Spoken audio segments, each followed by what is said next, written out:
The American Revolution by Devin Midland.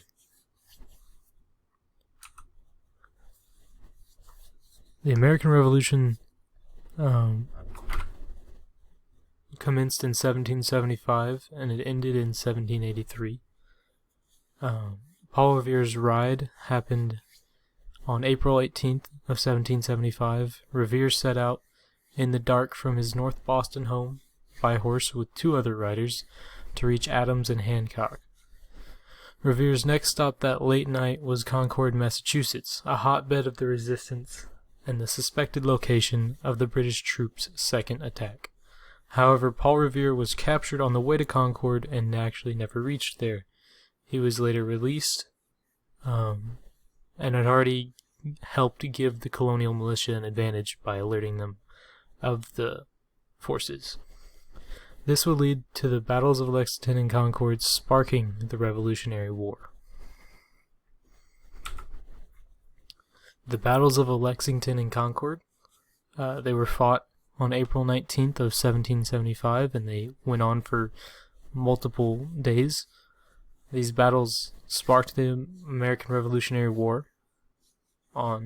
At dawn of April 19th, around 700 British troops arrived at Lexington and came upon 77 militiamen.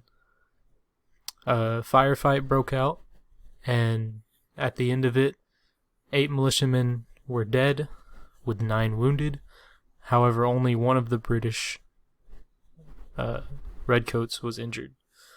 The British continued into Concord to search for arms, not knowing that most had already been relocated because of Revere. The British then burned down whatever they could find, and militiamen ran to the Concord's North Bridge after seeing the town being torched.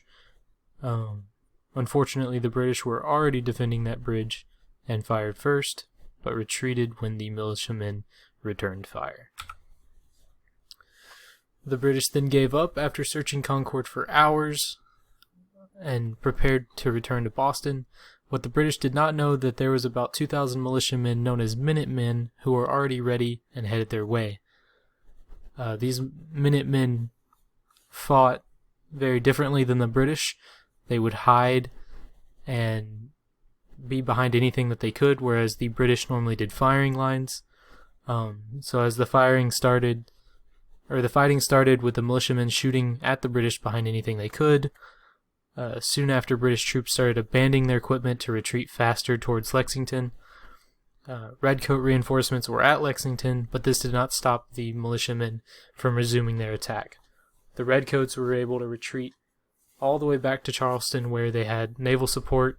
Even though the colonists only killed around 250 British, losing about 90 of their own men, they showed that they could fight against one of the most powerful armies in the world. The Battle of Bunker Hill.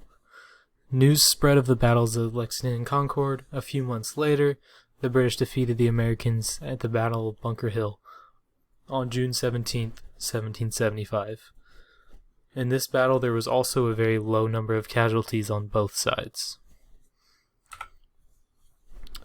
George Washington was born in 1732 to a farm family in Westmoreland County, Virginia. Washington assumed command of the American forces at Cambridge on July 3rd, 1775. Washington had to contain British forces in Boston as well as recruiting a continental army to fight off the British. Washington's forces struggled to keep the British contained in Boston throughout the fall and winter, but artillery captured at Fort Ticonderoga in New York helped shift the balance in the late winter to their side. The Declaration of Independence. With the Revolutionary War in full speed, a lot of the colonists came to favor of the independence, seeing that the militiamen could actually fight the British. On July 4th, 1776, the Continental Congress voted to adopt the Declaration of Independence. This was drafted by a 5-man committee, mainly written by Jefferson. Crushing the rebellion. Determined to crush the rebellion, 34,000 British redcoats were sent to New York. Washington was forced to retreat from this, and Washington also fought back with a surprise attack in Trenton, where they stopped on Christmas night and won another victory. The turning point of the American Revolutionary War. In 1777, the British had a strategy in which two different armies came from separate directions to meet at one spot, the Hudson River. However, splitting up the forces allowed them to be more vulnerable. The Americans defeated Burgoyne's men at Fort Ticonderoga. The Americans lost at Brandywine Creek, Pennsylvania, on September 11th, 1777.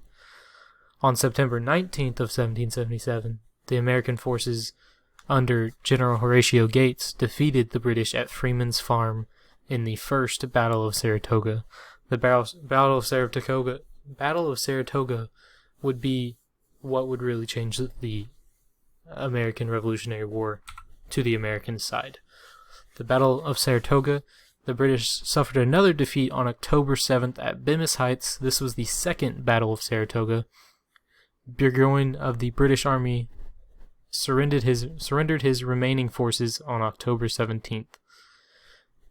The American victory at Saratoga would prove to be the turning point of the American Revolution, as it prompted France to enter the war openly on the American side, seeing that America could actually take them on, although they did not formally declare war on Great Britain until June of 1778. On November 15th of 1777, the Continental Congress sat in New York, Pennsylvania, and adopted the Articles of Confederation and Perpetual Union, America's first national government. It was not actually ratified until March of 1781. There was a stalemate in the north, and there was also a battle in the south during the hard winter. In concurrence with the rough winter at Valley Forge, Washington's troops were able to receive training from Baron Friedrich von Steuben and the leadership of Marquis de Lafayette, French leaders. British forces tried to withdraw from Philadelphia to New York. Washington met them near Monmouth, New Jersey, and this attack ended in a draw. The British were able to retreat. The British had a new strategy this time as well. They decided to target loyalists in order to cause mutiny and setbacks in the South, because there were still some in the South that were for British. The British took quite a few victories in the South during this winter as well.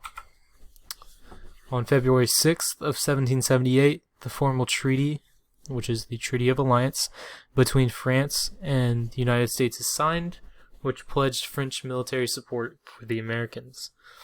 Benjamin Franklin wrote a letter about this, with its name being published by the printers of the Virginia Gazette as important intelligence just received by express on May 8th of 1778. In June of 1778, Sir Henry Clinton and his 15,000 troops abandoned Philadelphia. American forces under Benedict Arnold retook that city the next day, and Congress returned a week after. Charles Lee failed at the Battle of Monmouth. He made multiple mistakes, and this made George Washington relieve Lee of his duties of the American Army. On December 29th of 1778, the new British strategy to recover the colonies by focusing on a southern strategy pays off when the capture of Savannah, Georgia, along with 100 American troops works. May 8th of 1779, a combined British Army and Navy force lands in Portsmouth, Virginia, and then proceeds to take an American fort at Norfolk and burn the supply center at Suffolk. Virtually unimpeded, the British forces withdraw on May 24th after destroying an estimated €2 million worth of boats, tobacco, and other supplies, all that were at that fort in Norfolk. John Paul Jones on the Bonhomme Richard This battle really turned Jones into the naval hero of the American Revolution. He had a converted merchant ship that he fought against a 44-gun Serapis, which was the name of the ship, off of the Yorkshire coast. When asked for his surrender, Jones is alleged to have replied, "I had not begun to fight yet." A major blow to American hopes in the southern colonies. Charleston, South Carolina fell to the British troops under Sir Henry Clinton, who did not allow the garrison of more than 600 patriots to surrender with the honors of war. The captured troops included the vast majority of Virginians that were serving in the Continental Army. They were all captured in Charlestown. Cornwallis arrived in Virginia in May of 1781 to join forces after he was in the Carolinas. Near the end of June 1781, Cornwallis occupied Williamsburg, where he remained until July 4th of 1781. During this time, skirmishes with Lafayette's army commenced in this town. After a series of orders from his commander in New York, Cornwallis settled down in Yorktown and to establish a defensive position and wait for reinforcements. The British were expecting a siege on Yorktown by the American and French army. So leading up to that, Washington marches to Yorktown. After learning about Cornwallis's army at Yorktown and a major French fleet on its way to Chesapeake with thousands of troops, George Washington and the Comte de Rochambeau began the march from New York and New England to Virginia. On September 14th of 1781, Washington met Lafayette at Williamsburg, where the three armies combined and set off to Yorktown. In the late afternoon of October 9th, 1781, the French and Americans opened fire on Cornwallis's position. The siege continued, and on October 14th, the French and American armies learned to dig trenches closer to the town, which let their cannons have a way more devastating effect. On the 19th, Cornwallis surrendered his army. This would be the last major battle of the war. There was one more, but this was the last major one that really put America over top. So in February of 1782, Parliament called for an end to offensive operations in America. In late November of 1782, the British and American commissioners agree to peace terms. And then finally, in April of 1783, Congress proclaims an end to the war, which is declaring the cessation of arms, as they put it.